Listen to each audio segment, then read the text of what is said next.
Hi, everyone. My name is Ray Fujioka.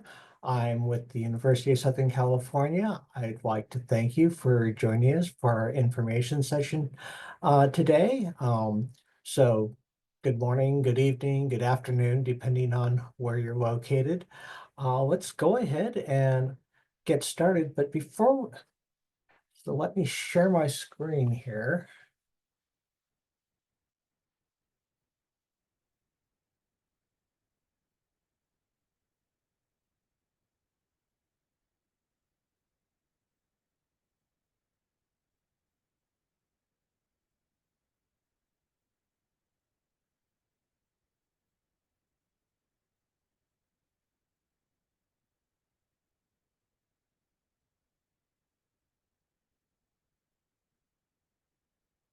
Okay, so before we really get started on this, just a couple quick things. If you could hold off on your questions until the end of the presentation, that would be great because a lot of your questions will be answered in the course of the presentation itself. Also, when you do ask questions, please use the Q&A and not the chat. The chat will be used for messages from our team to everyone that will be of general interest. And the Q&A is easier for us to keep track of for answering questions. So please do use that for your questions. And the final note is that unfortunately, attending this presentation will not make you eligible for a fee waiver. So if you could not ask that question in the Q&A, that will help us get through all of the questions. So let's go ahead and get started. So USC is in Los Angeles, and that is basically a real plus for USC because LA is a global center. Obviously, we're a major hub for the arts, technology, and business. For those that are into transportation, LA does have two major ports and an absolutely huge transportation and infrastructure. Um, we're also obviously a tech hub. In fact, we're the fourth largest hub for the tech industry in the United States. In addition to that, we are also number four globally for startup tech ecosystems. Given that, it's not really a surprise that we are home to the highest concentration of engineers in the United States. LA itself, I actually hires over 70,000 engineers of all types. On on the more social and fun end, we have had a student that referred to LA as kind of surf to summit. And basically, what that boils down to is Los Angeles is actually one of the few cities in the world where if you have the energy in one 24-hour period, you could actually go surfing, skiing, hike in the desert, and go clubbing all in the same 24-hour period. If you're into sports, LA is a great sports city. Both for men's and women's sports. When you include both, we actually have three basketball teams, two baseball teams, three soccer teams, three or two football teams. And of course, USC itself is a big sports school as well. So the University of Southern California, as I said, we are in Los Angeles. In fact, we're close to downtown Los Angeles, about 15 minutes away. We are actually the most centrally located of the major universities in Los Angeles. We are one of the world's leading private research universities. In fact, we were recently ranked number 22 of more than 400 public and private universities. USC consists of 22 academic schools and divisions. This is actually really important, especially if you're interested in doing research, because USC touches almost every aspect of life at this point. And so having those additional academic schools gives you a lot of resources when you're doing research. So, we've had researchers that worked with our schools of performing arts and cinematic arts and dance um, to enhance studies in robotics and things like that. So really, it's actually really important that we do have that diversity of schools within USC. USC has over 450,000 alumni worldwide. In fact, USC's Alumni Association is considered one of the best alumni associations you can be part of because of just how active and supportive our alums are. We do have great faculty, and as such, we're holders of all sorts of awards, including Nobel Prizes, MacArthur Genius Grants, national medals, and things like that. Um, and then, of course, drilling down a little further to our Viterbi School of Engineering, we actually have almost 7,000 graduate students. Most of those are master's students as opposed to PhDs. We have about half as many undergraduate students. But of those graduate students, they are split between 67 master's programs and 13 doctoral programs.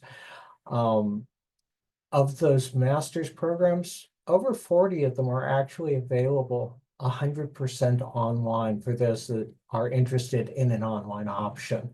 We have 38 research centers, 213 full-time tenure track faculty. Our Viterbi School of Engineering was actually founded in 1905. USC overall was actually founded in 1880. And in the previous slide, I mentioned that we have 450, or actually over 450,000 alums worldwide. Of those 450, over 100,000 of them are actually Viterbi alums. So when you're talking about networking, that alumni association is a real asset when it comes to networking. As mentioned previously, we are a top tier research university, and basically USC is both a tier 1 and an R1 research university. That being said, when you look at who's doing the research at USC, our Viterbi School of Engineering actually accounts for over 50% of all the research being done at USC. And a measure of that is that our Viterbi School does spend over $177 million each year in research expenditures. And then, as you can see here, this is just a few of the areas that are actually core research areas for us. Just to give you an idea of a few of the things that we've done recently as far as engineering and how we've affected people. Our Viterbi School does have 8 academic departments, and some strengths just real quickly. Our Aerospace Mechanical Engineering department, probably their greatest strength is the fact that USC is in Los Angeles, because LA has been a hub for the aerospace industry for decades now. So that really makes for a vibrant internship and job market for the graduates of this program. Astronautical engineering, to a certain extent, the same thing, because aerospace and astronautics kind of go hand in hand when it comes to what companies are doing them. But in addition to that, our astronautical engineering program is also one of the only freestanding ones in the US. Biomedical engineering, very heavy into research and innovation. They do an incredible amount, and that's aided by the fact that USC is very supportive of interdisciplinary research. So, I mean, our biomedical professors and students work very closely with other departments within Viterbi, including mechanical engineering, chemical engineering, material science, computer science, and electrical engineering. But in addition to that, They also have really strong ties to our Keck School of Medicine. In fact, many of our faculty members actually have joint appointments in the Keck School of Medicine. Chemical engineering and material science is actually one of our most immediately interdisciplinary departments because not only does it include chemical engineering and material science, but petroleum engineering as well. Civil and environmental engineering, probably their greatest strengths are transportation engineering and water and waste management. Computer science and data science, our largest department by quite a bit. They are very much our 800-pound gorilla, as it were. Strengths in robotics, AI, machine learning, but realistically, given its size, they have their fingers into almost every aspect of computer science that you might be interested in. Electrical and computer engineering is our second largest department. One thing that is very cool about them is that they actually run our quantum computer. USC is, I believe, still the only school in the United States that actually has its own quantum computer, and it is a D-Wave computer. Industrial and systems engineering is basically where we house a lot of our more management-oriented programs. So, master's programs. It's a great way to enhance your expertise, and that can be either additional depth by doing a master's in the same discipline that you got your undergraduate in, but you can also expand your skill set by doing your master's in a different area. So, for example, you could get your bachelor's in aerospace engineering and then your master's in mechanical engineering. And that would give you additional breadth. In addition, because we're in Los Angeles and we have a very robust internship program, it's a great way to gain industry experience by doing, a lot of our students do full-time internships in the summer. Our programs are designed to be completed in 1.5 to 2 years. And the only exceptions that really are few dual degree programs, which take closer to 3 to 3.5 years to complete. All of our master's programs are course-based. That means there is no required research component for these degrees. That does not mean that you cannot do research. A lot of our master's students do research. They do what's called directed research or research without thesis. So just be aware that even though it is course-based, if you want to do research, it is certainly a possibility. For those that are interested, we do have online delivery options for over 40 of our programs. So for those that are planning on going straight into the workforce, one option is to do that, but also to continue with your education with a master's degree, doing it online. So the requirements for applying.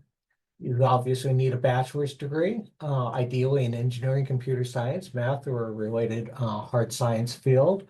Though we do have a number of degrees that don't require that background, especially in the area of data science. We have a number of specialized data science programs designed to work with other fields like communication and public policy. You'll have to submit an online application and a $90 application fee. You will submit official transcripts, basically a PDF of an official transcript uploaded directly to your online application. You'll also upload a resume or CV and a personal statement. Letters of recommendation, these vary from program to program, anywhere from 0 to no more than 3. The GRE is actually not required for 2025 master's applications. However, if you're interested in our astronautical engineering program, they actually do strongly recommend submitting GRE scores, but they are actually the only master's program that GRE scores can be submitted to. The rest of them, they won't actually consider them even if submitted. So I mentioned that over 40 of our master's programs can be done online. Our online program is called DEN at Viterbi, which is Distance Education Network. So basically, you can do all of these programs 100% online. It is fully equivalent to our on-campus programs. In fact, you actually are applying to the same program, whether you're applying as an on-campus or an online student. There's just a box you can check saying that you plan on being a distance student. And one of the nice things about it being fully equivalent is that it gives a lot of flexibility. In other words, you could start as an online student and finish as an on-campus student, or vice versa. We have students that do some of their courses as an online student and some as an on-campus student. So there's a lot of flexibility there. One thing to keep in mind about our online program is that the US government actually requires that international students be full-time on-campus students. So unless you plan on doing your program in your home country, or at least outside of the US, our online option is not available to international students. It does give you a lot of flexibility if you're working. It's also a great way of taking advantage of an employer's tuition benefits.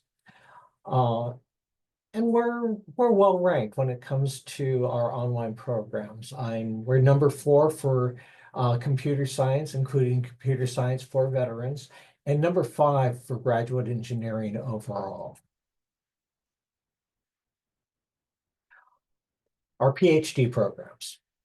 You should have demonstrated research experience, and obviously you should be really interested in pursuing research. If you don't have a passion for research, realistically, a PhD program is really not what you're going to be looking for.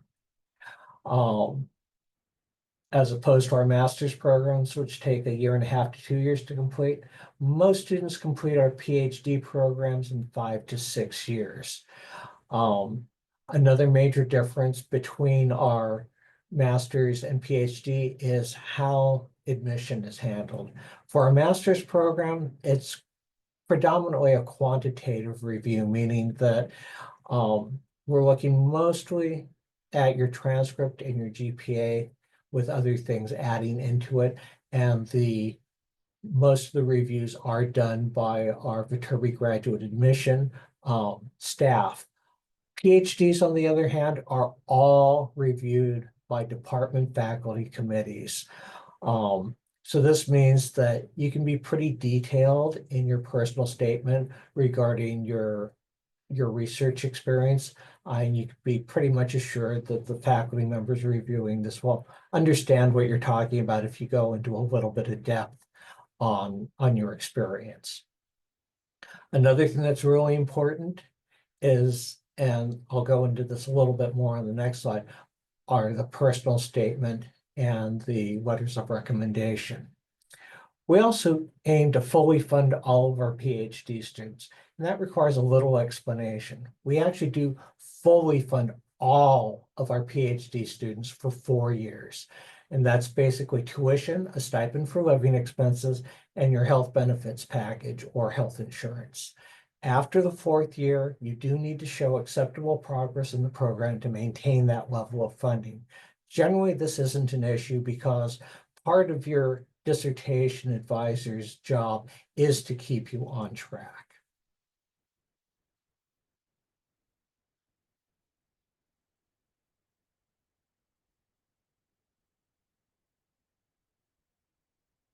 I'm sorry, it looks like I've lost a slide here on the requirements for eligibility for our PhD program. But just what I'm going to do is go back to the master's requirements because they're almost identical. The only real differences are that you should have research experience.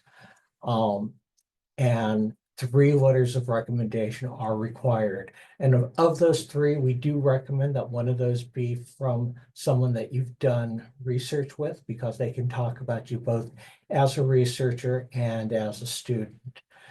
I had mentioned that one of the major differences is that the personal statement and letters of recommendation are really important when it comes to PhD applications. And that's because that's where the faculty members are going to spend a lot of time. That's where the information that they are really looking for is housed. They are interested in your academic credentials, but realistically, most students applying to a PhD program are going to meet those standards. But the personal statement is where they're going to find out what you've done to prepare for the program, why you're passionate about doing a PhD in a specific area, why USC is a good fit for you, what you want to do afterwards. Basically, you're going to be telling your story.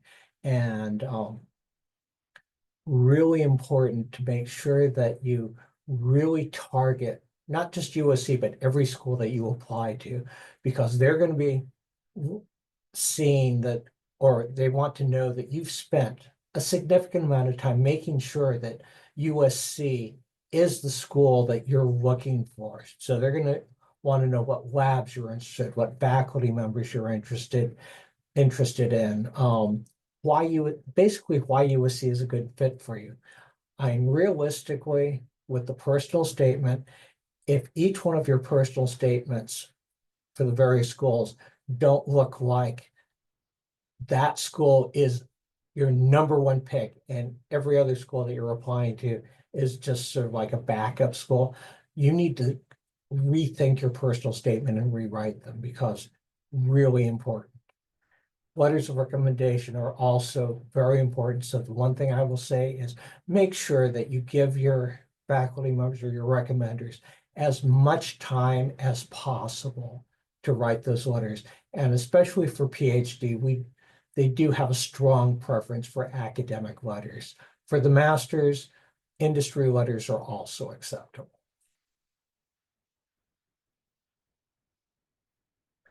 These are just some of the popular research areas at Viterbi. I'm not going to read them. I don't expect you to read them right away. We will be providing a copy of the slides for you. But this is just to give you an idea that USC is doing a lot of research in all of our different areas. And obviously, this is just a very small subsection of all the research going on. Sorry. Here are the doctoral requirements. I'm sorry, this is a new presentation for, I've not used this particular one before. Our application deadlines. Both our master's and PhD program do have a fall application. The application deadline for both is the same, December 15th. Major difference here though. Our PhD has what they call a hard deadline, meaning that if you do not get the application in by December 15th, it will not be considered for admission for the upcoming fall 2025. Our master's program, obviously, we strongly recommend you get it in by December 15th. If it arrives after that, we can no longer consider you for our Viterbi scholarships, but we will still try to get you an admission decision, even if the application arrives after the deadline. For many of our master's programs, we also do have a spring admission. If you're applying to spring, then the application deadline is September 1st. And just to give you a feel for when our terms start, our spring term starts in early January. Our fall term starts in late August. Some of our programs, specifically computer science, also do have a summer start. If you're interested in that, please reach out to us and we can provide you with that information. So, master's scholarships.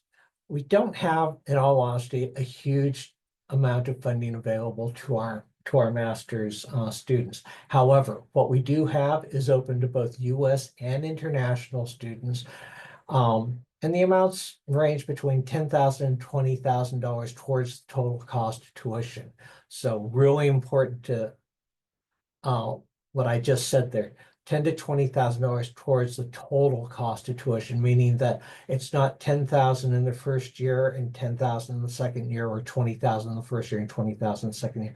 It's that amount total.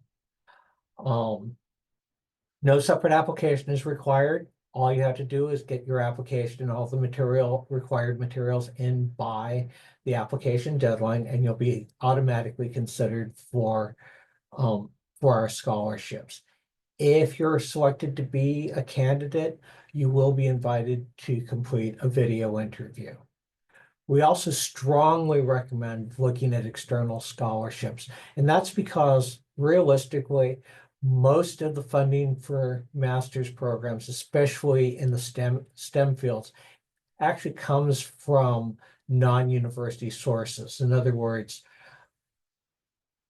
excuse me, professional organizations, philanthropic organizations, things like that. So do use your favorite search engine to search for like STEM graduate funding, STEM master's funding.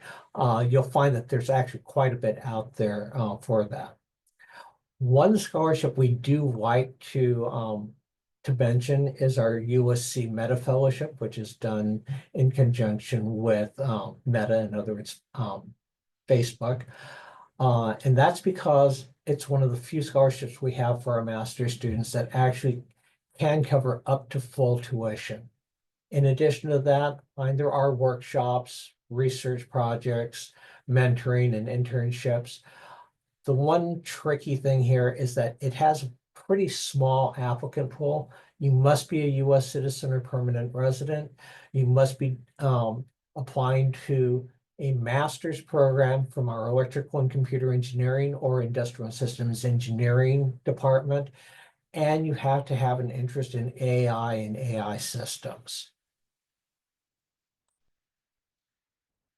Obviously, one of the things that most students are interested in when we're talking about graduate programs is basically, what's the return on investment going to be?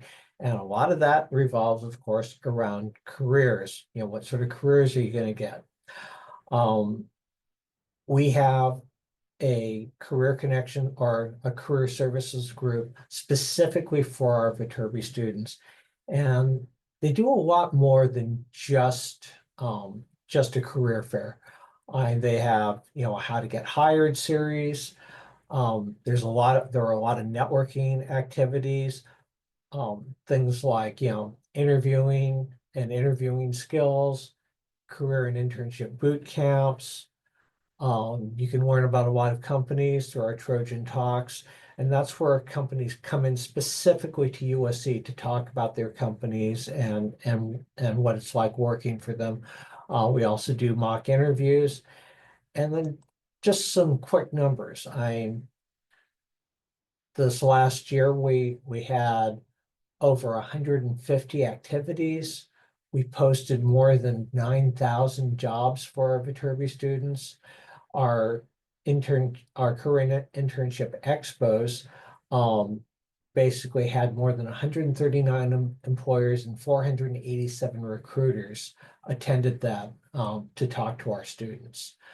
Over 100 employers hosted individualized information sessions.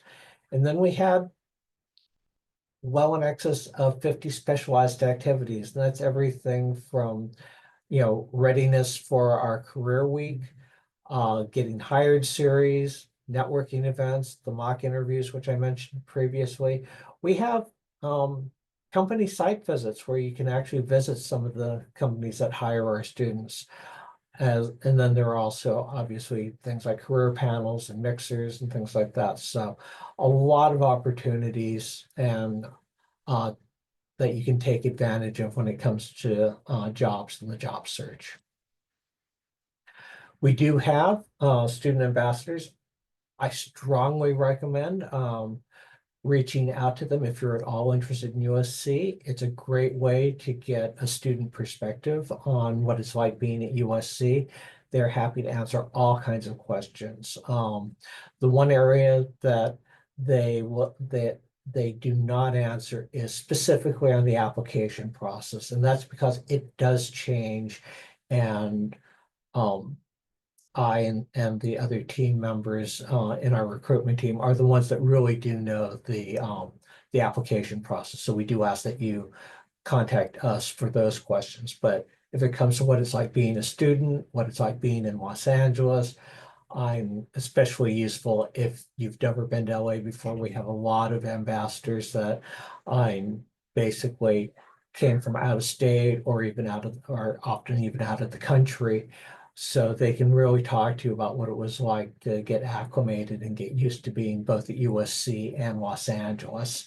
Um, we don't have ambassadors for every single one of our programs, but I recommend reaching out to them, even if we don't have a specific um, ambassador for the program you're interested in, because they can still answer an awful lot of questions.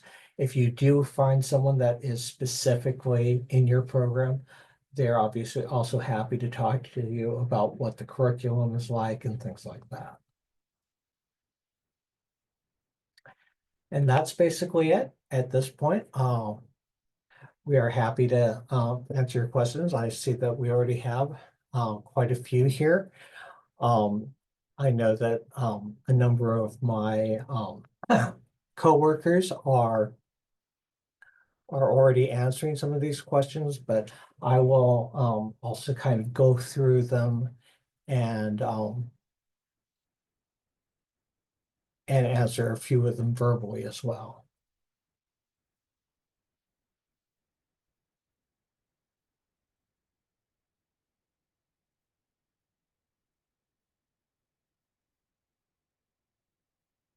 Okay, so we have someone asking about the dissertation and how that works with the PhD program, whether it's basically part of the coursework or whether it's separate. So our PhD program, students do 30 units of graduate coursework, of which all 30 units can potentially be transferred in from another school if you've done a master's program in the same discipline, and then 30 units of research and dissertation. So they actually are separate things.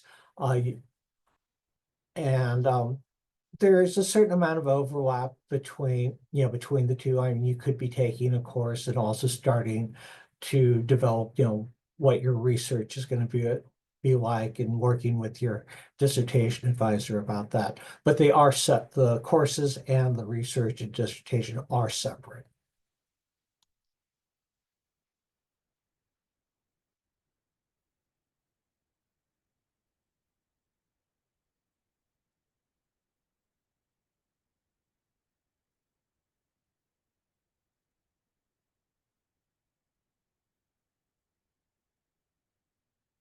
I have someone asking about whether course projects are considered as research experience.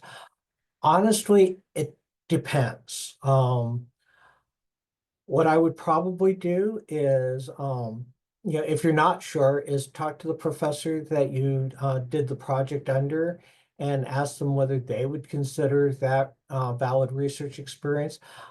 If the professor is not available, you can also talk to one of your advisors. They can also probably help you with that particular question. But honestly speaking, it really depends on the project. Some of them definitely are, some of them not so much. So as I said, do take advantage of the resources at your current school for getting a feel for whether or not some projects that you've done would be valuable to list as research.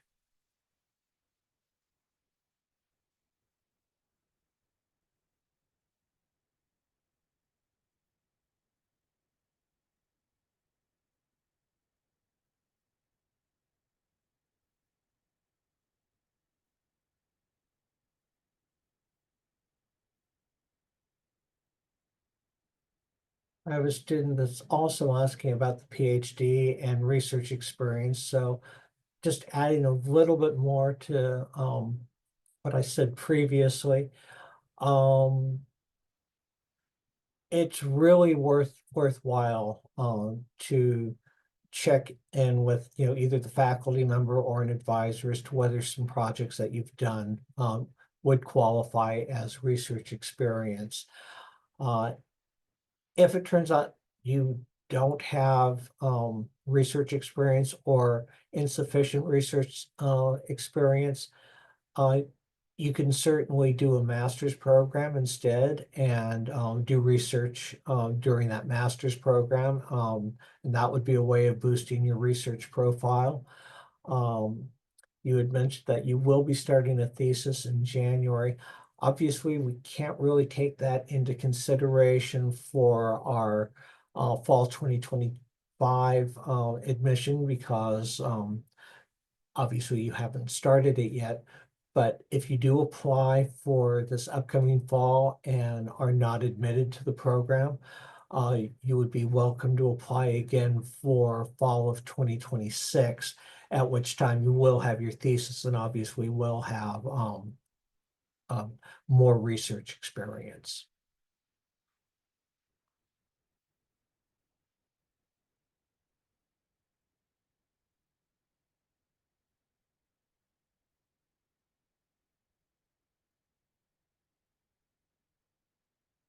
So someone is asking about research and whether or not it's possible to do interdisciplinary research. The answer is definitely yes.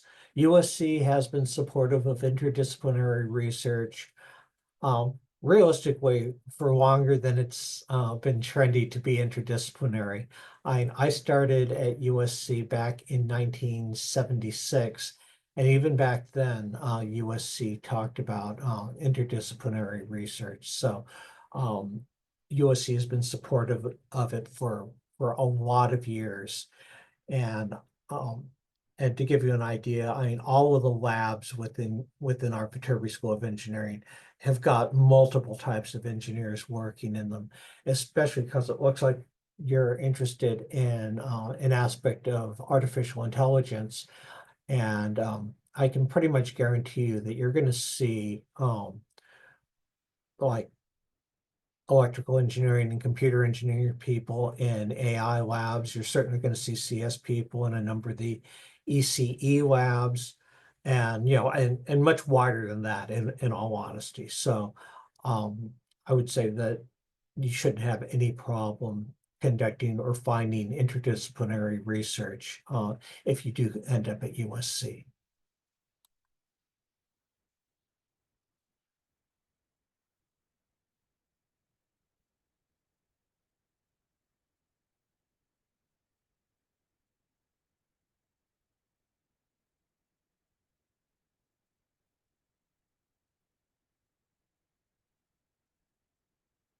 So one of our own USC master's students is asking whether their master's credits will transfer better or more easily to a PhD program here.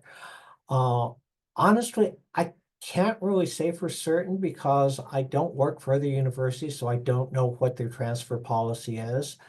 I suspect overall that if you're applying to a CS PhD program in other schools, the transfer process will probably be somewhat similar. It might be a little bit easier here since obviously our CS department is fully, aware of how our CS program, our CS master's courses look like.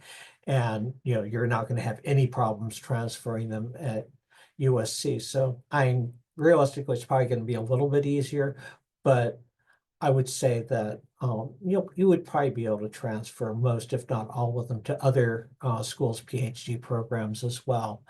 Uh, Also asked about other benefits to be aware of if they're applying here. So obviously, one major advantage is you've had the entire period of your master's to actually talk to faculty here, get to know them, and hopefully you've had a chance to talk to them about your interest in doing a PhD program. So you certainly have the advantage of already being kind of a known quantity to a number of the faculty members here. So that's certainly an advantage for you. You also do get an application fee waiver as a current student or alumni, whichever. Uh, you also do not need to resubmit transcripts, your USC transcripts, or any tests that may have been required previously.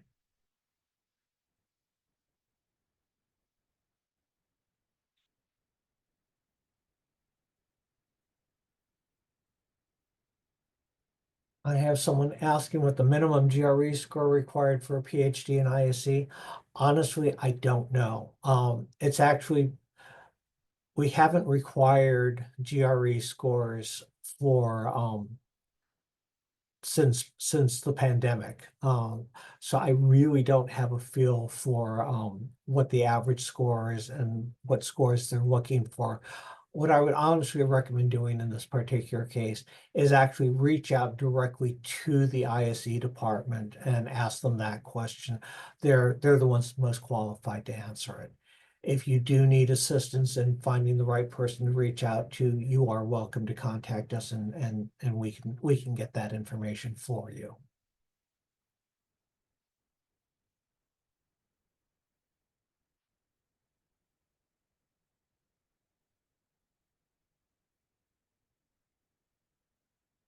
We have a student asking about the full name for the data science PhD. So, in point of fact, we do not have a PhD in data science. You would actually probably be doing a PhD in computer science. But realistically, and this holds true for anyone that's thinking about a PhD program, what you're going to want to do is actually find the professors that you're interested in working with first. In other words, yeah, sorry, which faculty members are doing the research that you want to do. Then look at their primary departments. And then that's the program that you're going to apply to. So rather than saying, I'm going to do a PhD in computer science and then discovering that the professor that is an absolutely perfect fit for you is maybe a biomedical engineering professor that is doing data science research as applied to BME. In that case, you would actually be applying for the PhD in biomedical engineering because that's where that professor is located. So just something to be aware of, that if you are looking at a PhD program, let the faculty members that you want to work with drive your decision as to what degree you're applying to. This may be a little different at other schools, but it's definitely the best way to approach it here at USC.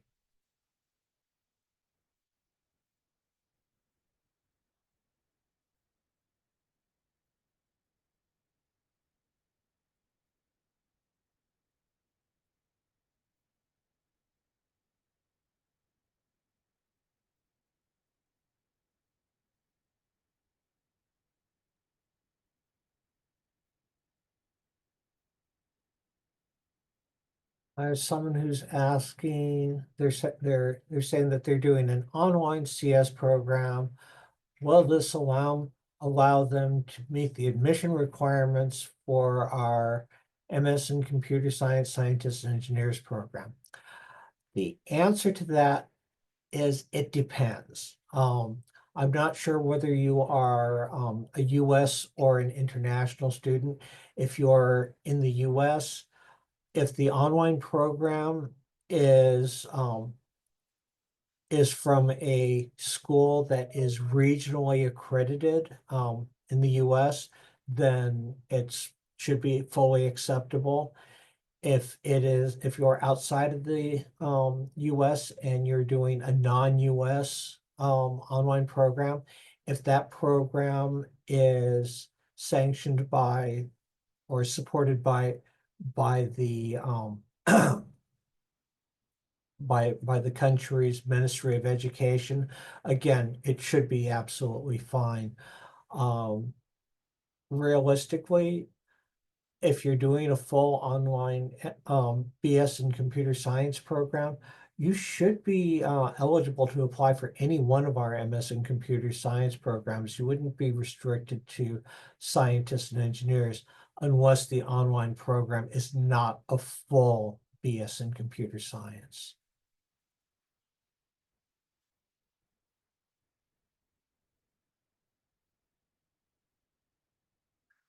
I have someone that's asking whether they need to find a potential supervisor for before being admitted to one of our PhD programs.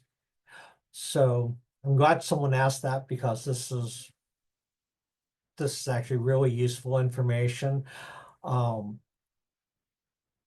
all of our PhD applicants are welcome and even encouraged to reach out to faculty members in advance, but are not required to do so.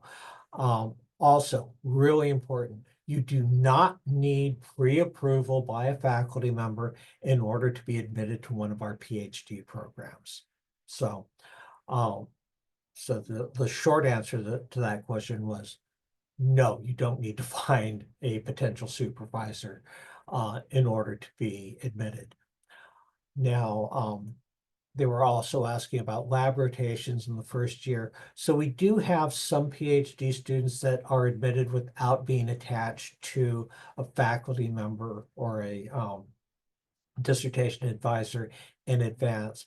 In those cases, the student does have 1 year to take courses, meet with faculty members, and find a dissertation advisor or PI. Obviously, if they are unable to find someone within that 1 year, the student does have two choices. They can either drop down to a master's program and then spend the time in which they do their master's to hopefully find someone to accept them as a PhD student, or they need to transfer to another school.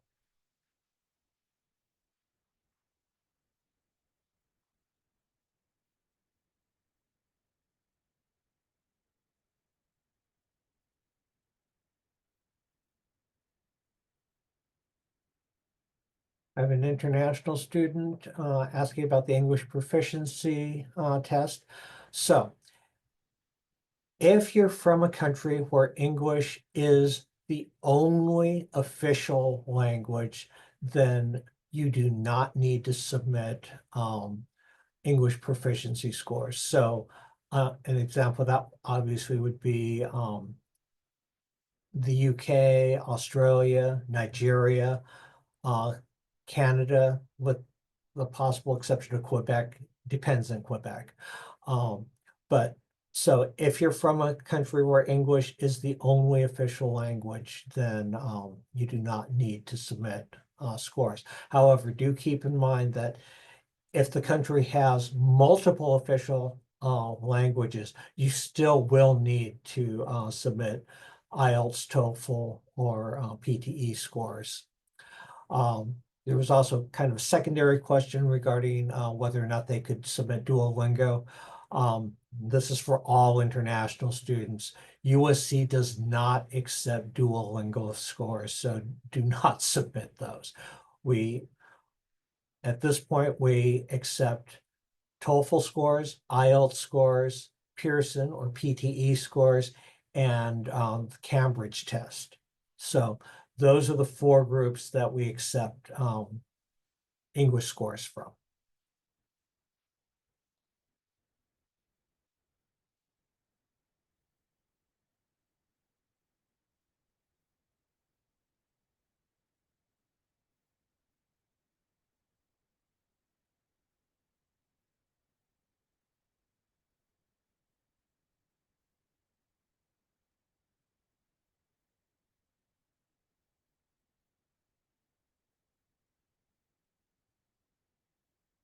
I have a student that's asking about whether they're eligible to apply for a PhD.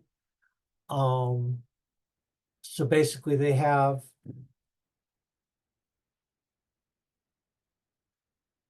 a bachelor's in architectural engineering and they want to know whether they can apply for the PhD in CS. And the answer is there's you can apply. Mostly what they're going to be looking at is whether or not you have the academic background to do the research that you want to do as part of the PhD. Um, just be aware that you will also be doing 30 units of graduate CS coursework. So you may be looking at some deficiency courses if you are admitted to the program.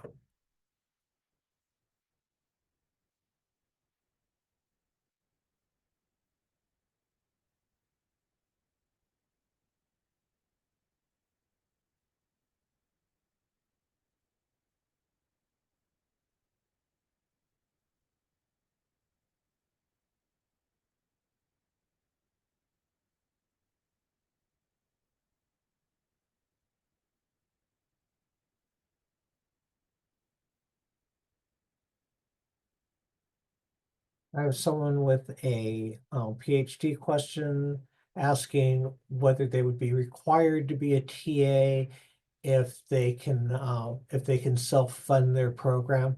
The answer is you're certainly welcome to I you're not no one is quote required to be a TA in order to earn the PhD. So, you know, if it turns out that you don't want to be a teaching assistant and are willing to cover the costs for that semester, um, it wouldn't be an issue. It would be the same as if you had some additional funding from like the NSF or other group that helped cover your education expenses.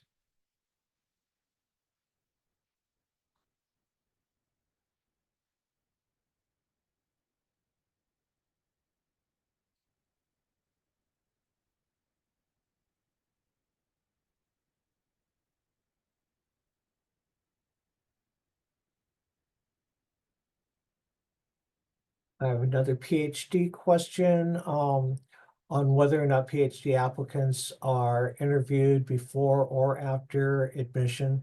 So at USC, an interview is not a required part of the admission process. I At their discretion, the faculty committee can request an interview with a candidate. But we have plenty of PhD students that are admitted without ever having done an interview.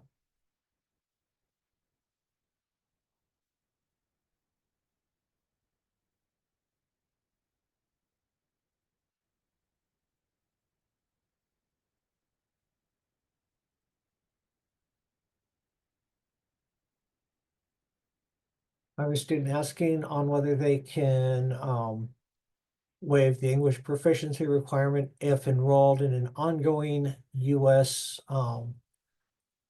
BSMS at the time of the application. So if you're doing a bachelor's degree in the US and you did not transfer any units into that program from a school outside of the US, then you can waive the the English proficiency requirement. This is true even if you will not be completing the program until your spring 2025 semester. Just to make something kind of clear, because it's a little different here, because it sounds like you're doing a joint bachelor's and master's program. Just for anyone that is in the situation where they are currently in a master's program and want to do a master's or PhD at USC, for master's programs, you actually have to have completed the master's program before, in order to waive the English proficiency requirement. In other words, if you if you won't finish that master's program until spring 2025, you are not eligible to waive the English proficiency requirement.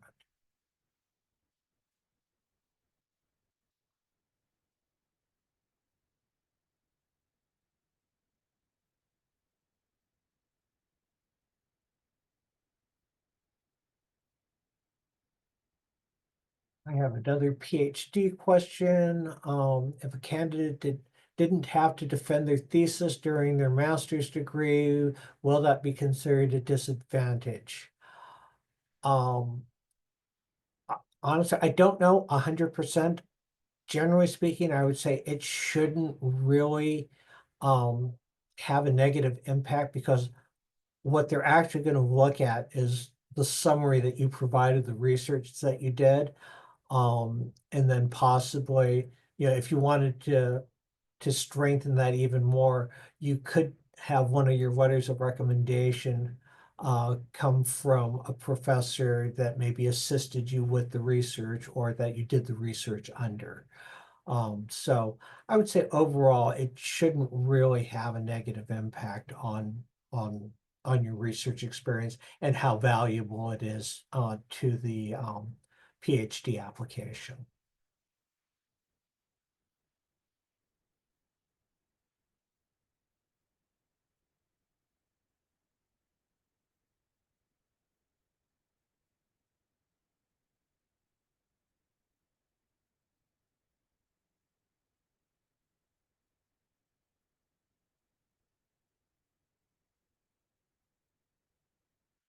I was asking whether it's more competitive to get into one of our master's or PhD programs in electrical engineering.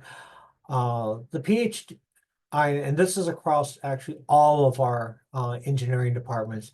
The PhD is always going to be more competitive to get into, and that's simply because um, all of our PhD programs, the student has to have a faculty member as a dissertation advisor or PI. So we don't accept as many PhD students. So it definitely is more competitive.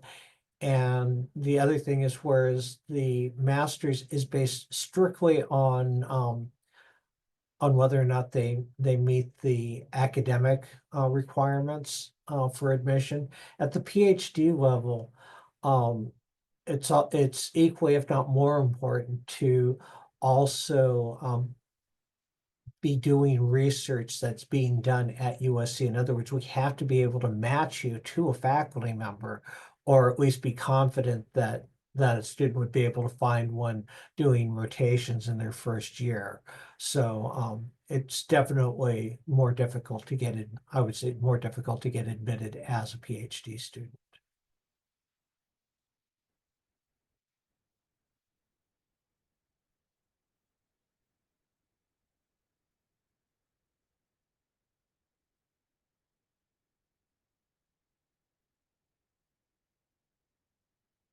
So I think we've managed to get through all the questions. I'd like to thank you very much for joining us this evening, or whatever time of the day it is, wherever you are. We really appreciate your attending. And if you do have additional questions, uh, do feel free to reach out to us. Thank you very much and have a great evening.